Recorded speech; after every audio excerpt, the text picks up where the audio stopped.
G'day punters, welcome back to Bet It Out for a very special edition of the show. I'm Louis Thurman Watt, my man is Ryan Cook. As always, we turn the page to a new racing season this weekend, Ryan, but let's start down at Flemington with the Ori Star. Yes, g'day again, Louis. Look, I'm going to stick with Marble 9 here, who brought up his hat-trick winning the Santa Ana Lane last start. I think a few people might doubt whether he's got something left in the tank, but go back and watch the replay. I think he was only hitting top gear over the final 50 metres or so, and a pretty brave finish.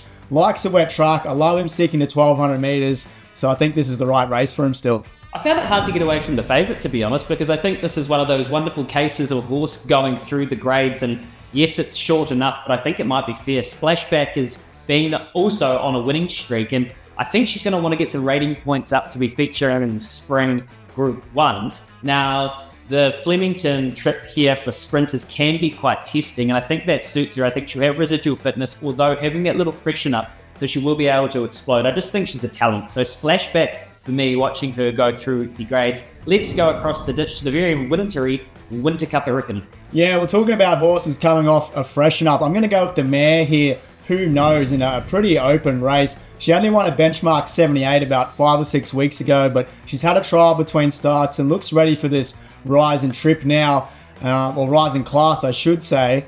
You could probably speak more about the state of the track, but I think there's going to be some wet weather on Saturday, and I think that'll suit her as well. Well, interestingly enough, I don't know how wet it'll be for this time of year, but this race is usually run on a very deep, wintry, heavy track.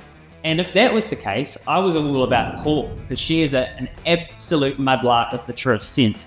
But I'm not too sure if that is the case. And if it's not, then Bellado Boy, who's got the top weight, that just might suit him a little bit better. He's had a big day out at Riccarton previously. He loves the mile. I thought his run in the Open Aki Cup was awesome. He was coming again at the line.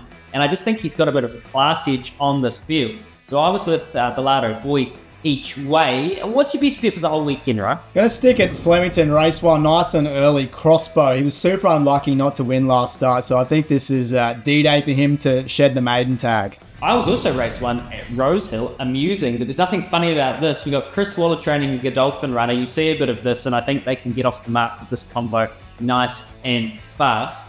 Bonus question for you, Ryan. New racing season. Give me a horse you cannot wait to see prick through the spring and beyond. I'll give you one from left field, and that's Vinrock, who's already won a Group 1 earlier in the autumn. Still unbeaten, proven over 1,200 and 1,400 metres. He's done it in Melbourne and Sydney. He's going to be one to watch as we get towards the majors, I think. I'll stay more mainstream, but I'm just literally so excited for 2, Aliana and Autumn Glow.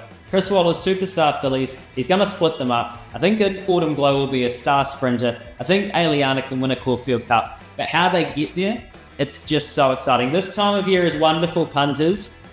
Have a great weekend. Win yourself some money, save it, and we'll unload it in the spring. What are you really gambling with?